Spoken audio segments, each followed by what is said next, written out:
Nemo was a little clownfish who lived a quiet life with his dad, Marlin, on the Great Barrier Reef.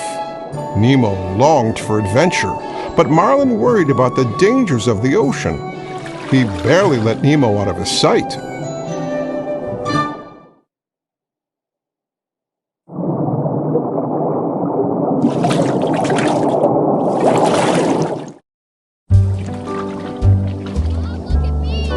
On the first day of school, Marlin overheard Nemo and his new friends daring each other to swim out over a steep cliff. Come on, Nemo! How far can you go?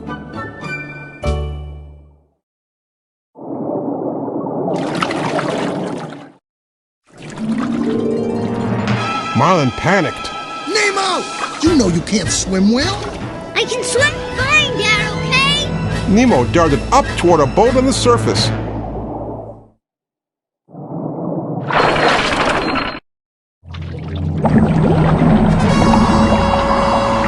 As Nemo swam, a diver appeared behind him. The diver pulled out a net and caught Nemo.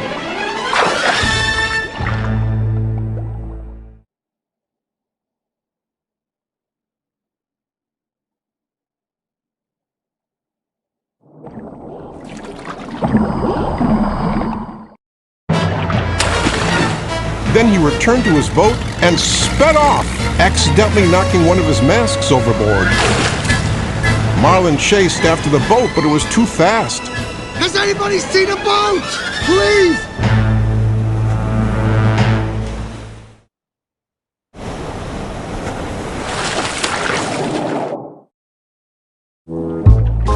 Marlin soon bumped into a blue tang fish named Dory who offered to help. Hey, I've seen a boat. Yeah, but this way. Follow me. When Marlin followed, Dory whirled around.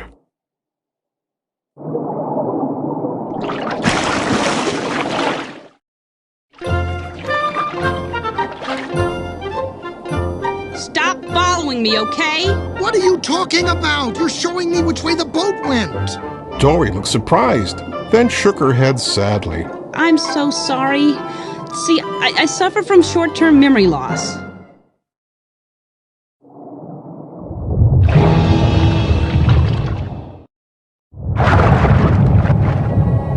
Figuring Dory couldn't help him, Marlin turned to leave and found himself face to face with a shark.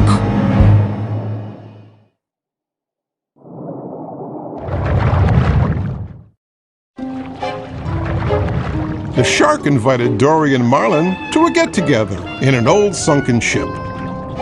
Inside the ship were two other sharks, and together they pledged, "Fish are friends, not food." As they spoke, Marlin looked up and saw the diver's mask. Dory noticed some writing on the strap. It might be a clue to help them find Nemo.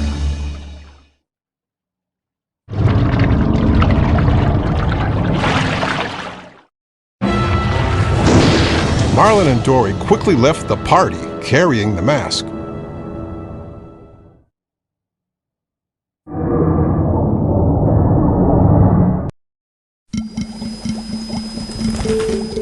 Miles away, Nemo had been taken to a fish tank in a dentist's office. A goofy gang of tropical fish lived there. The fish and their friend Nigel, a pelican, passed the time by watching the dentist work.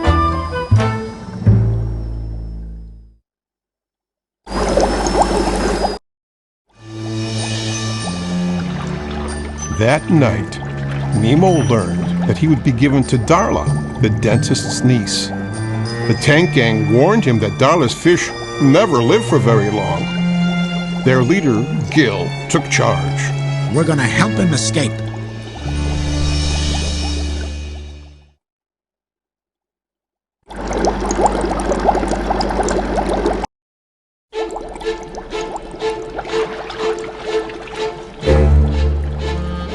Gil explained that if someone could jam the water filter, the dentist would take the fish out of the tank to clean it. When he put the fish in plastic bags, they could escape by rolling out the window and into the harbor. But who would be brave enough to break the dangerous filter?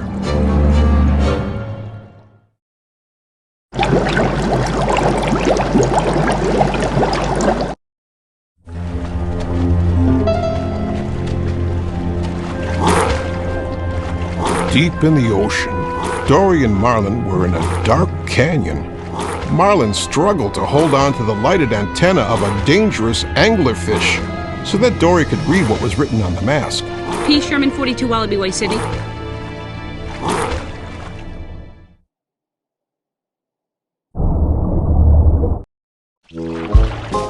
Marlin and Dory headed for Sydney. Suddenly, Dory bumped into a teeny tiny jellyfish. I shall call him Squishy and he shall be mine. But Squishy wasn't alone.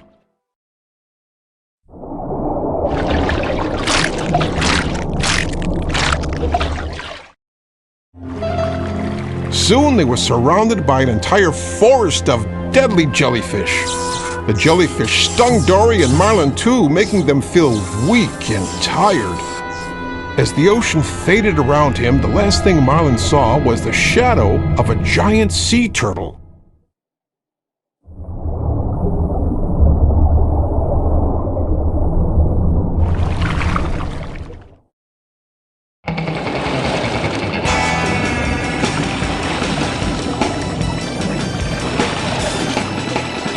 When Marlin woke up, he was lying on the sea turtle's shell. The turtle introduced himself. Dude, name's Crush.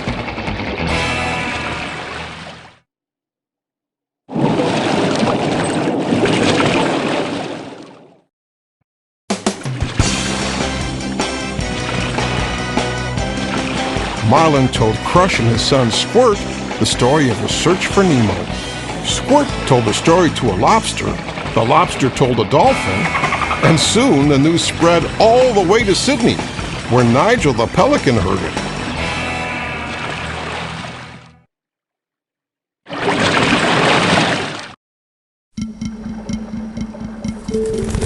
Nigel sped off to the dentist's office to tell Nemo. Your dad's been fighting the entire ocean looking for you, and the word is he's headed this way right now to Sydney. Really? Nemo realized that if he was ever going to get home, he had to be brave too.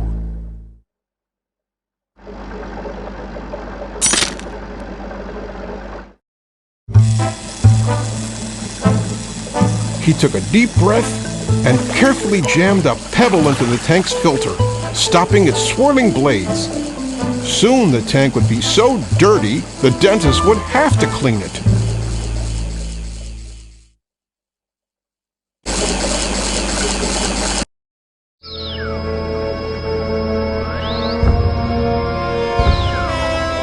But in the morning, the tank was still clean. The filter had been changed during the night, ruining their escape plan.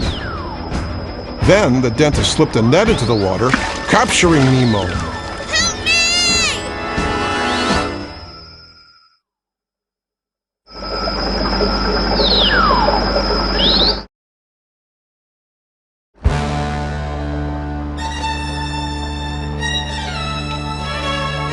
The dentist started to hand Darla the bag, but then he saw Nemo inside, belly up.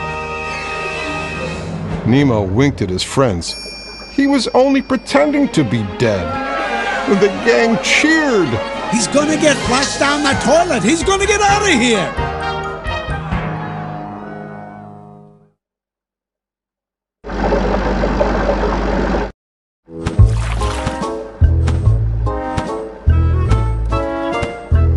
Outside Sydney, Marlin and Dory had met Nigel, who flew them straight to the dentist's office. The pelican soared inside with the two fish in his beak.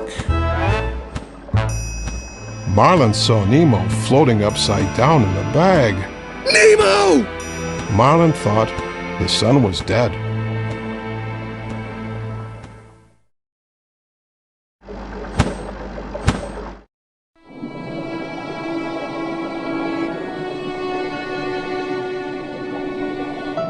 Nigel returned to the harbor.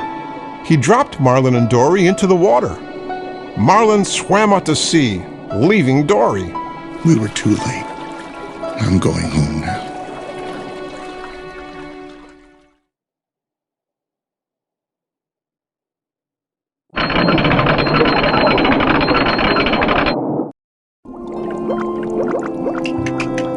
After Marlin left, Nemo swam out of a nearby pipe. He had been flushed.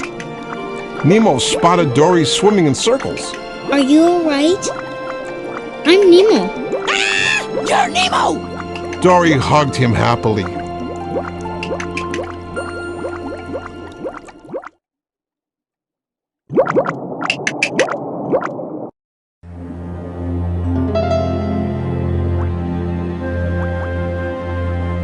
Nemo and Dory searched for Marlin, spotting him in the nearby fishing grounds. Daddy! Nemo!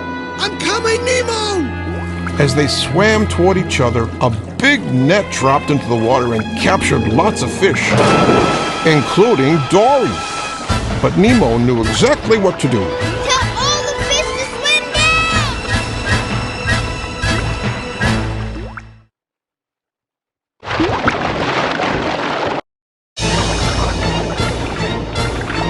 Together, the fish swam down until the net broke. Everyone was free.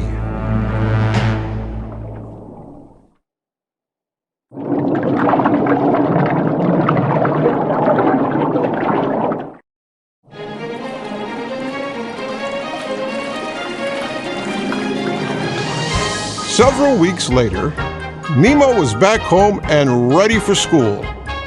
This time, Marlin was ready too. He knew that his son could take care of himself. Nemo waved as he swam away. He swam back and hugged Marlin. Love you, Dad. Marlin smiled. I love you too, son. Now go have an adventure.